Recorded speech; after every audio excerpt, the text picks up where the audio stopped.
Okay, so again welcome back guys. और बहुत पढ़ लिया एल्डिहाइड कीटोन। आज से बात होती है कार्बोक्सिलिक एसिड की।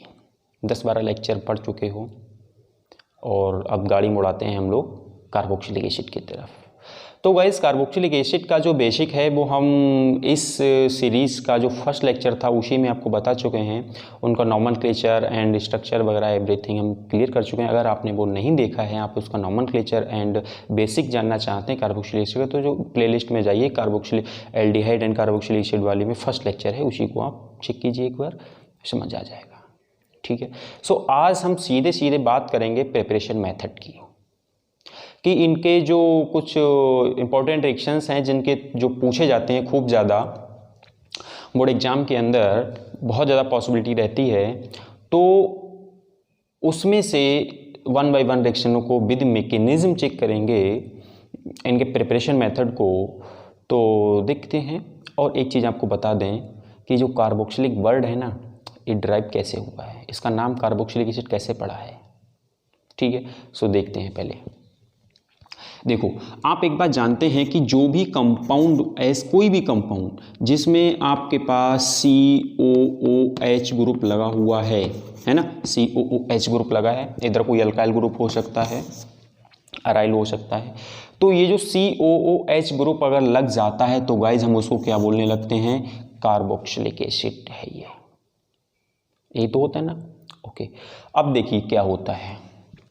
इसको अगर मैं बोलूं कि ये जो है इसमें कार्बोनाइल ग्रुप प्रेजेंट है ना, कार्बोनाइल ग्रुप प्रेजेंट है, और क्या प्रेजेंट है, इसी कार्बोनाइल से क्या लगा हुआ है, OH ग्रुप लगा हुआ है। बोलो, ये कौन सा ग्रुप लगा हुआ है, कार्बोनाइल, और ये कौन सा ग्रुप लगा हुआ है, हाइड्रोक्सिल। हाइड्रोक्सिल ही तो है, हाइड्रोक्सिल। ठीक है।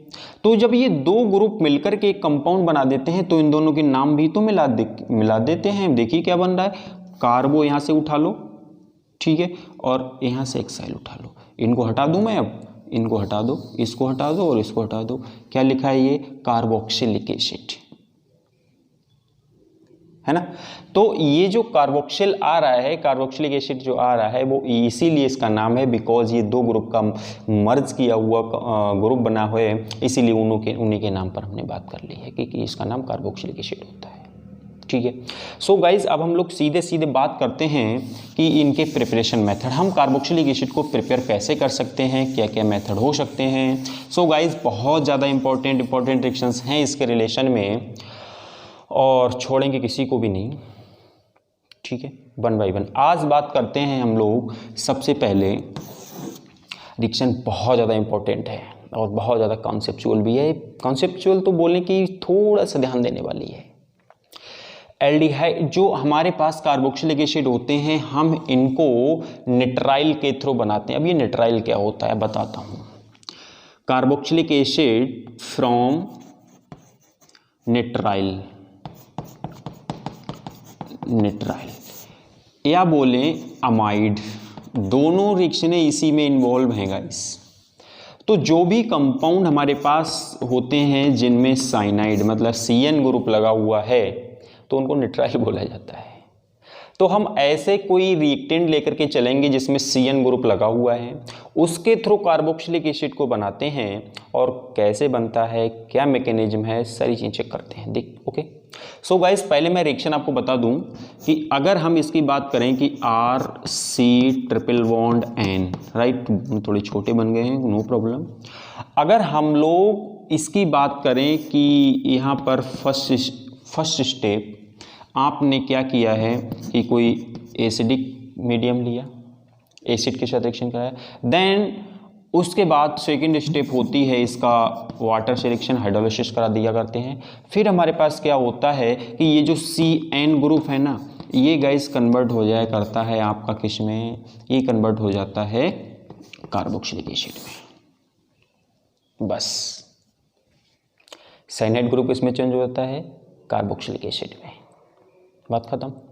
तो ये बहुत इंपॉर्टेंट रिएक्शन है फॉर द कन्वर्जन के लिए भी, कन्वर्जन वाले पार्ट में भी इसकी बहुत हेल्प मिलेगी, और अभी तो इम्पोर्टेंट है ही। खैर ठीक है। सो गाइस देखते हैं इसका मैकेनिज्म क्या है, nitrile to carboxylic acid. Okay, so गाड़ी में मोड़ चुका हूँ मैकेनिज्म की तरफ, और आप एकदम होशियार बैठिए क्योंकि बहुत पॉइंट वाली चीज़ें हैं इसके अंदर। सबसे पहले अगर मैं बात करूँ, कोई मेरे पास में नाइट्राइल है C triple bond N, right. मैं गाइज यहाँ पर लेकर के आया वही एसिड अपना, और आप बताइए नाइट्रोजन की बैलेंस 3 होती है, 3 बॉन्ड लगे हैं, लेकिन आउटर मोस्ट शेल में 5 इलेक्ट्रॉन हुआ करते हैं, 15 ग्रुप एलिमेंट है ये। सो इसीलिए इसके आउटर मोस्ट शेल में 5 इलेक्ट्रॉन, और तीन इसके इलेक्ट्रॉन तो बॉन्ड बना लिए, तो 2 इलेक्ट्रॉन जो होंगे वो उस पर फ्री रहे होंगे एज अ लोन पेयर होंगे ना। तो गाइज यहाँ पर क्या होता है, ये जो H+ है ये इस पर अटैक किया करता है, यहाँ पर लोन पेयर जो है। अब हमारे पास क्या बन करके आता है कि CH3 C, अब यहाँ पर जो आपके पास ट्रिपल बॉन्ड है लाइक दिस, एंड H यहाँ से अटैच हो जाएगा ये। अब देखिए यहाँ पर 4 बॉन्ड बन चुके हैं, तो बैलेंस 3 ही होती है। सो अभी इसने एक लोन पेयर डोनेट किया है, इसीलिए इस पर कैसा चार्ज आ जाएगा, पॉजिटिव आ गया।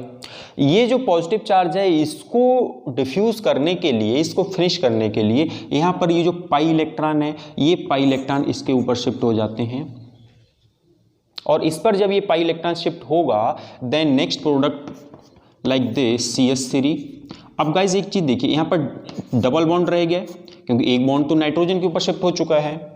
सो इसीलिए अब यहाँ पर आप देखेंगे कि कुछ ऐसा, और अगर ऐसा हुआ है तो गाइज इस वाले कार्बन पे कैसा चार्ज आएगा, ऑफ कोर्स पॉजिटिव आएगा, क्योंकि इसके तो इलेक्ट्रॉन इसने नाइट्रोजन को शिफ्ट कर दिया है। सो इसीलिए इस कार्बन पर आ जाता है पॉजिटिव चार्ज। अब एक बात आप देखिए कि नाइट्रोजन पर फिर से 3 बॉन्ड ही हैं, एक हाइड्रोजन लिंक है, 2 डबल बॉन्ड लिंक है, तो 3 बॉन्ड है, और 3 बॉन्ड के केस में एक इस पर क्या हुआ करता है, एक लोन पेयर फिर से आ जाया करता है, वो मैंने फिर से शो कर दिया। अब इसके बाद आता है यहाँ पर सीन में वाटर मॉलिक्यूल, क्या वाटर मॉलिक्यूल आता है। हम लोग जानते हैं कि इस पर एक लोन पेयर हुआ करता है, ऑक्सीजन 2 लोन पेयर होते हैं, वो इस पर पॉजिटिव चार्ज, और यहाँ पर हाई डेंसिटी है इलेक्ट्रॉन की, सो ये इस पर शिफ्ट होता है कार्बन पर। एक एक चीज़ को बहुत ध्यान से देखिए, बहुत ज़्यादा इंपॉर्टेंट है ये, ठीक है, इतना ज़्यादा टफ भी नहीं है।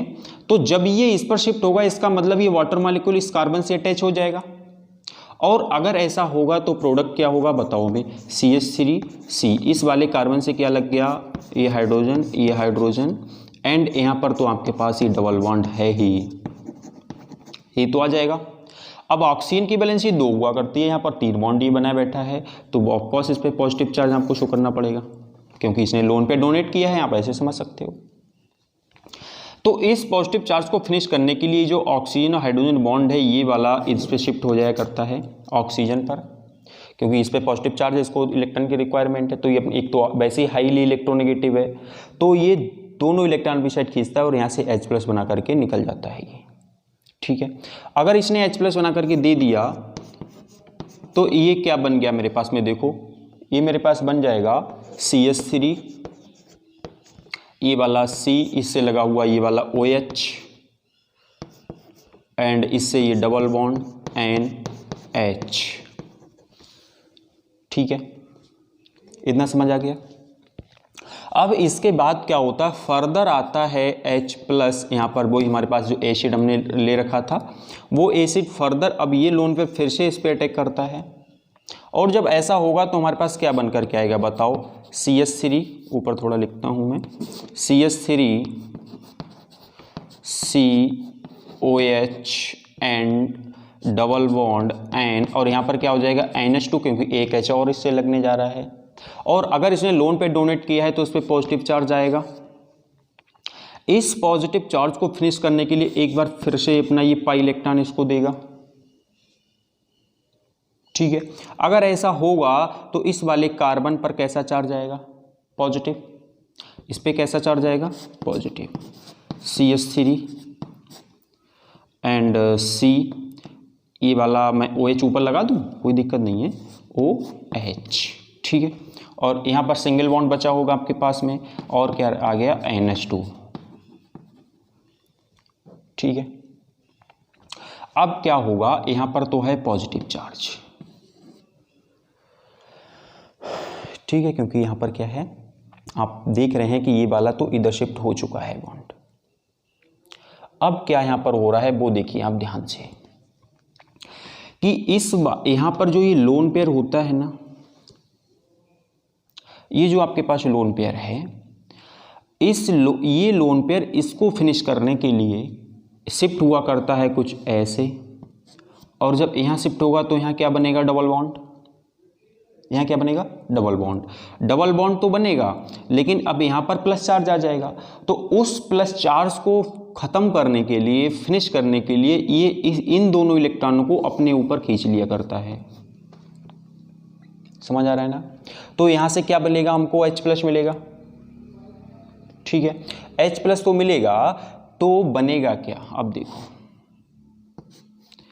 CH3C, यहाँ पर तो डबल बॉन्ड आ चुका होगा, ये तो डबल बॉन्ड बना दिया इसने, और यहाँ पर क्या है मेरे पास में NH2, ये लोन पेयर ऐसे के ऐसे ही इस पर वो H+ जा चुका है निकल के।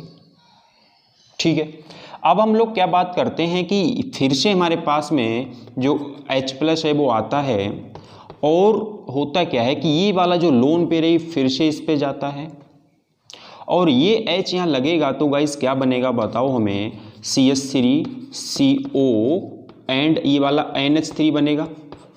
इस पर पॉजिटिव चार्ज आएगा क्योंकि ये लोन पे डोनेट कर चुका है। अब इस वाले पॉजिटिव चार्ज को फिनिश करने के लिए क्या होता है कि ये अपना जो ये वाला बॉन्ड है ना, ये वाला बॉन्ड पूरा का पूरा इस पर शिफ्ट होता है, और अगर ये बॉन्ड ब्रेक होगा तो यहाँ से NH3 आपको निकलता हुआ दिख रहा होगा। मतलब हमारे पास क्या बचेगा, केवल CH3CO। अब ये इधर चला गया तो इस कार्बन पे कैसा चार्ज आ जाएगा, पॉजिटिव, और यहाँ से आपका NH3 जो है वो रिमूव हो गया। ठीक है, अब जो हमारे पास ये स्पीसीज बचा है गाइस, क्या होता है, यहाँ पर HOH आता है, ये बॉन्ड ब्रेक होता है हम लोग जानते हैं, और ये OH- बना के निकल लेता है, और ये H+। तो ये जो OH- आपके पास बनेगा वो इस प्लस वाले से अटैच हो जाएगा, और क्या बन करके आता है, CH3CO, चौक भी नहीं चल रहा है, O एंड ये OH देखो इससे लिंक हो जाएगा जा करके, और आपके पास में प्रोडक्ट कुछ ऐसा कार्बोक्सिलिक एसिड बन जाएगा। बन गया CH3COOH। भाई तुम्हें बनाना था, इतना इजी सा रिएक्शन है ये। ठीक है, सो आप इसका स्क्रीनशॉट ले लीजिए और एक बार इसकी प्रैक्टिस कीजिए। देखिए गाइस, इस रिएक्शन को समझने के लिए बस 3 चीज़ें याद रखिए। वो चीज़ें क्या हैं, नाइट्रोजन जिस भी कंडीशन में 4 बॉन्ड बनाएगा तो आप तुरंत वहाँ पर पॉजिटिव चार्ज शो कर देंगे, और जहाँ पर 3 बॉन्ड दिखाएगा तो वहाँ पर उस पर लोन पेयर शो कर देंगे, और वो लोन पेयर बार बार H+ पे जाता रहेगा जब तक कि ये तीनों बॉन्ड उसके ब्रेक नहीं हो जाते। ये तीनों बॉन्ड ब्रेक हो जाएंगे, अमोनिया वहाँ से रिमूव हो जाएगा, अमोनिया रिमूव होते ही हमारे पास कार्बोक्सिलिक एसिड आ जाएगा। तो एक बात आपको समझ आ गई होगी कि नेट्राइल को हम कैसे कन्वर्ट कर सकते हैं इसके अंदर। अब जो मैंने बात की थी कि हम अमाइड भी यही रिएक्शन है, तो गाइस अमाइड क्या है, देखिए अमाइड क्या होता है। अमाइड के अंदर आप यही तो जानते हैं कि RCONH2, यही तो ग्रुप लगा हुआ करता है, CONH2। तो वही हम देखते हैं कहीं पर हमको मिल जाएगा CONH2 ग्रुप। कहाँ पर लगा हुआ दिख रहा है आपको, CH3, ये देखो CH3CONH2 ये दिख रहा है ना जो, तो ये वाला कंपाउंड है क्या, एमाइड है ना। अगर आपको क्वेश्चन आता है एमाइड टू कार्बोक्सिलिक एसिड, तो आप ये भूल जाओ ऊपर वाला, यहाँ से लेकर के चलो और इतना प्रोसेस दिखा देंगे। ये एमाइड किस में कन्वर्ट हो जाएगा, कार्बोक्सिलिक एसिड में। और अगर बात आती है कि नेट्राइल को कार्बोक्सिलिक एसिड में, तो आप स्टार्टिंग से यहाँ तक चलेंगे, बार बार ऐसे चले हैं हम लोग, ऐसे आए हैं, फिर ऐसे गए हैं, और फिर ऐसे आ गए। ठीक है ना। तो इम्पॉर्टेंट है थोड़ा काफ़ी ज़्यादा, क्योंकि कन्वर्जन में बहुत हमको हेल्प करेगा। हम बार बार इसी की हेल्प लिया करेंगे कन्वर्जन में, जहाँ पर नंबर ऑफ कार्बन हमको इंक्रीज करने पड़ते हैं। सो आई होप समझ भी आ गया होगा अच्छे से, क्योंकि मैंने बहुत हल्के हल्के बताया भी है। एंड एक आपसे गुजारिश ये है कि आप ज़्यादा से ज़्यादा इसको शेयर कीजिए, शेयर नहीं करते हैं, आई होप करेंगे। एंड कंटिन्यू सीखते रहिए। ओके।